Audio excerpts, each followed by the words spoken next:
Hi, my name is Patrick. I've scored 100 percentile 6 times in the CAT exam. Today's session is with regards to mock strategy for the con section. No best strategy because every person is different and therefore the best strategy for individual will differ from person to person. So it makes sense to experiment and find out what works for you and what doesn't work for you. I'll just give you a few pointers out here as to what can you experiment as far as the con section is concerned. Strategy.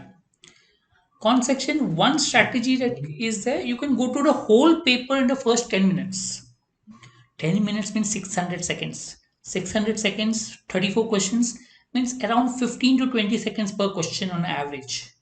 Read a question, mark it as easy, medium, tough for all the 34 questions. Then, once you have that, you can go back, solve the easy first, then next on medium.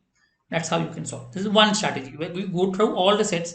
I would recommend students to go to this strategy at least once or twice. I'm not saying this is to be followed in the final exam, may not be a good strategy for final exam, but it's a good strategy to start with. The reason being that you come to know how to leave a question or how to mark them as easy, medium, tough. So that's what a lot of students find difficulty leaving a set, and this helps. Okay, next is go to 17 questions. Look, what happens in 34 questions is people after 20 questions get panic. Oh, there's already 7 8 minutes are over and I've not even started a single set. So in that case, you can break it up into smaller parts. So one part is 17 questions in 20 to 25 minutes. So in 17 questions, go to all the sets. Maybe in 5 minutes, you can go to all the 17. And next 15 to 20 minutes, solve whatever questions you can solve and find it easy. Same with the next 17 questions. Now you've gone to all the sets. Now from all the questions, go and solve the medium levels of question in the 15 minutes, last 15 minutes which are left.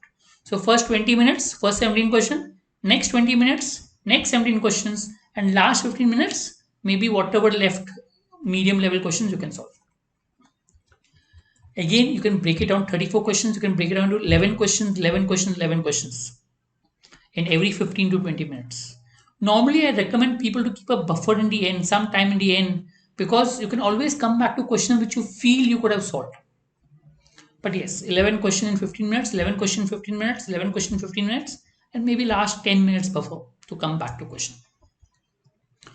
One more strategy similar 10 minutes, go to first 6 questions and solve whatever is easy. Next 10 minutes, go to 6 questions, solve whatever is easy. Similar strategy, only thing here we're looking in terms of time and those we looked at in terms of number of questions. This strategy is similar to first one. Only thing the advantage is that you solve the easy ones in the first round itself. So as and when you're marking as easy, medium, tough, whatever you find easy, keep solving it. Okay, so that reduces the pressure from you saying that, oh, I have not solved any questions. Also, it ensures that you solve the easy questions already in the first round, whatever easy you can get. So then you can go down back to the medium and tough question in the second and third. That's all. So similar strategy, only thing in this case, easy questions you'll solve along with going to those questions. You will just mark the medium and tough for solving later. And last is solve all sums as and when it comes. Only if you find a question difficult or you're stuck on a question, leave it. Normally, this is for students who solve a lot of questions. Like if you're solving more than 25 questions, then maybe this strategy works. Else, it may not work because then you may end up spending a lot of time just trying the sums. Technically, you should try to leave the difficult sums or medium level sums before you even try it out. Just read it within 15 to 20 seconds, you should leave it. That's how it should work, right? So, this particular strategy solving almost all the sums is for people who are actually solving more than 25, 30 questions. Okay, so again, experiment, try to find out what works, what doesn't work. I recommend normally start with the first strategy for everyone. I'm not saying it's the best strategy for the exam, but it helps you to learn some parameters. Based on that, try to form other strategies, experiment, and modify the strategy based on your strengths, weakness, and your work. What all you can experiment?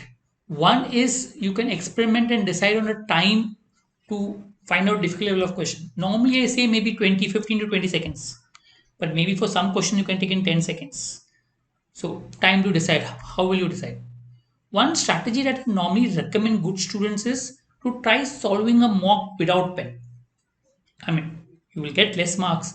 From that, you will come to know which sums you can solve without pen and which can solve with pen. Because in the actual exam, if you don't use too much of pen, it helps you to be fast. You may actually balance between solving with pen and without pen in the exam, but maybe a few mocks without pen could help you understand, which sums you can solve without pen, and maybe actually will help you get better methods, specifically in practice sessions. When you solve without pen, it helps. Next is you can also decide on the parameters on selection of questions.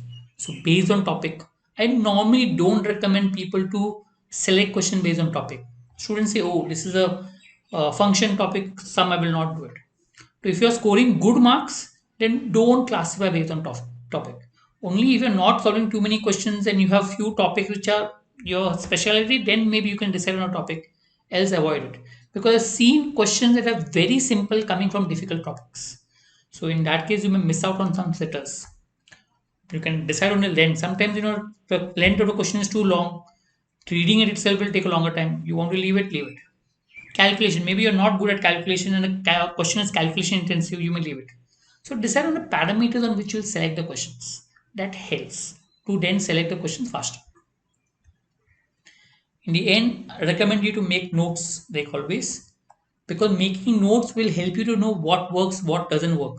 And closer to the exam, you can always come back to the notes and see what has worked for you over a period of time. Write a strategy that you want to follow before the mock, and after the mock, see whether the strategy has worked or not worked and why it has not worked.